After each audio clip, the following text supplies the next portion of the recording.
Lately, just doing the regular grocery shop feels like navigating uh, an obstacle course of rising prices. It's hitting us all right in the wallet, Oh, absolutely. especially when you look at the cost of everyday things. Mm. I mean, have you noticed egg prices? They've absolutely shot through the roof. It's kind of unbelievable, yeah. And it's not just eggs. It feels like the total at the checkout just keeps climbing and climbing. That's definitely the reality for many people right now. And for this deep dive, you've brought some really interesting material that looks at potential factors behind these increasing costs. Exactly. Today, we're taking a close look at excerpts from a YouTube video titled Trump Issues New Tariff Threats as Consumer Prices Skyrocket from the Ring of Fire channel. Now, regardless of where this information comes from, it raises some important questions about tariffs and, other things that could be affecting what we're paying. Our goal isn't really to say who's right or wrong, but to, really understand the arguments being made about how these policies could be impacting our grocery bills and the wider economy. Okay, so the video starts by pointing to a couple of key things that might be pushing consumer prices up. The first one is around mass deportations and how that could be affecting farm labor. What were your initial thoughts on that part? Yeah, what's quite interesting here is this connection being made between immigration policies and, well, the cost of our food. The argument in the video is that large-scale deportations are leading to a significant shortage of people working on farms. Okay. This lack of labor, they suggest, is adding to the pressure on food prices that we're already seeing. And they specifically mention egg prices, where, the bird flu outbreak is a well-known factor. Right, the bird flu has been huge for eggs. Exactly. But the video argues that the farm labor shortage is making egg prices and potentially other agricultural product prices even higher than they would be just because of the bird flu alone. It sort of compounds the issue. Right, so the idea is a basic supply issue, isn't it? Fewer people to work the farms means potentially less product, and that constraint on supply, on top of other problems like the bird flu affecting the egg supply, well, it's likely to push prices up. Mm-hmm. Simple supply and demand, essentially. It's interesting to think about how these different issues can, compound each other.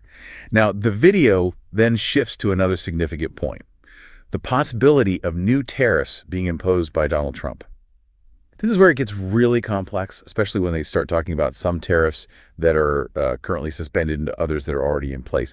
Can you walk us through that part of the video's argument? Certainly. The video highlights that some tariffs, specifically those on goods from Canada and Mexico, were reportedly suspended for a 30-day period, and the potential expiration of these suspensions is kind of looming. Okay, so temporary suspensions.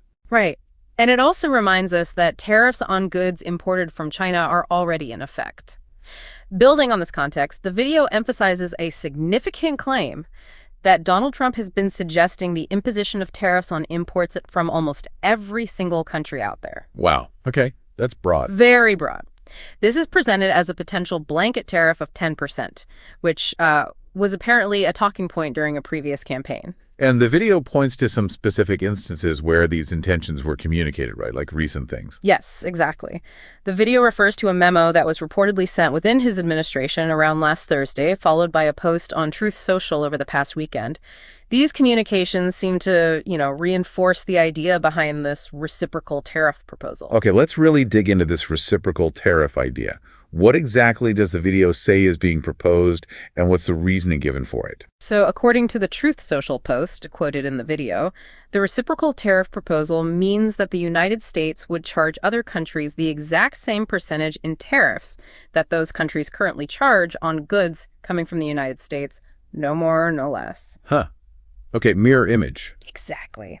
The justification provided centers on the concept of fairness. The argument is that this would create a level playing field in international trade and prevent other countries from complaining about trade imbalances or, taking advantage of the U.S. That sounds almost intuitive, right? A sort of straightforward approach to tariffs.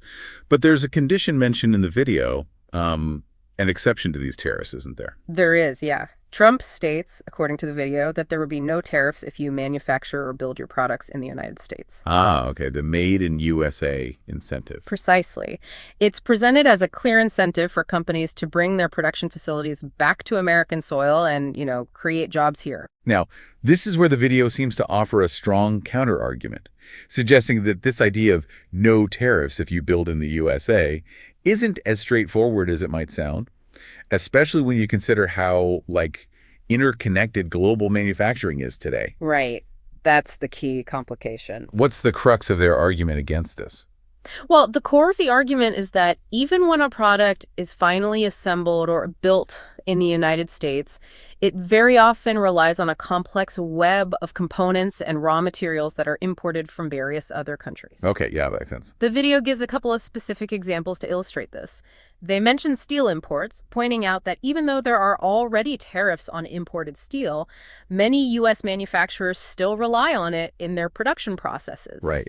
So the question they raise is, if a product labeled Made in the USA uses imported steel that has tariffs on it, how does the no tariff condition really apply? Is it truly tariff-free? Good question. They also bring up the example of building computers and air conditioners in the U.S., noting that these industries are heavily dependent on specialized parts manufactured overseas. Sure, chips, components. Exactly.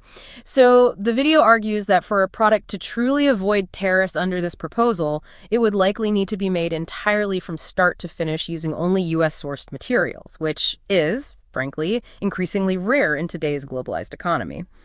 Therefore, even with a final assembly in the USA, tariffs on those essential imported components could still significantly affect the overall cost of production. That makes a lot of sense when you think about it. It's like saying you cooked a meal at home, but all the ingredients came from different parts of the world. You made it here, but the cost of those imported ingredients still plays a big role in the final price. Precisely. It muddies the no tariff promise quite a bit. So the video then moves on to discuss what appears to be Trump's underlying philosophy on international trade. How does he seem to view the current situation, and what's his rationale for potentially imposing these tariffs? Well, the video portrays Trump's perspective as being based on a belief that the United States has been treated unfairly in trade by other countries, both allies and competitors, for a long time. Okay, a sense of grievance. Yeah. He sees the proposed reciprocal tariff system as a way to quickly restore fairness and bring back economic prosperity to what he considers a previously disadvantageous and, overly complex trade system. Right. Simplify and level the field. Mm-hmm. The video also highlights his past statements about the financial support the U.S. has provided to many nations, suggesting an expectation of fair trade practices in return, and advocating for what he calls a level playing field for American workers. So it's presented as a narrative of the U.S. having been at a disadvantage, and these tariffs being a necessary tool to correct that perceived imbalance. However, the video doesn't just present this viewpoint without offering a critical perspective. What's the main counter-argument or critique that the video puts forward regarding Trump's stance on trade? The primary counter-argument in the video is that Trump himself was the one who initiated a significant trade conflict through the imposition of tariffs back in 2017 and 2018. Right, people remember those. The video outlines a sequence of events where the U.S. imposed tariffs on certain goods, which then led to retaliatory tariffs being implemented by countries like China, Canada, and Mexico on American exports. So cause and effect. Exactly. Therefore, the video argues that the currently threatened reciprocal tariffs are not happening in a vacuum, but rather could be seen as a potential escalation or maybe response to the possibility of other countries imposing further tariffs on the U.S. as a consequence of these new American tariffs. Oh, okay. The video really challenges the idea that other countries are unilaterally starting these trade disputes, suggesting the U.S. played a key role in starting the initial conflict. So the argument is that it's more of a back and forth, a cycle of actions and reactions, and to portray it as, other countries unfairly targeting the U.S. overlooks the initial steps taken by the U.S. in imposing tariffs. That's the core of their critique, yes. The video also touches on the way these kinds of decisions seem to be made, right? The process itself. Yes, the video's commentary points to Trump's reported statement, "I have decided," interpreting it as a kind of unilateral approach to implementing significant economic policies, potentially without the usual levels of congressional or judicial oversight. This raises questions, according to the video, about the checks and balances involved in such impactful decisions. How much input is there beyond one person?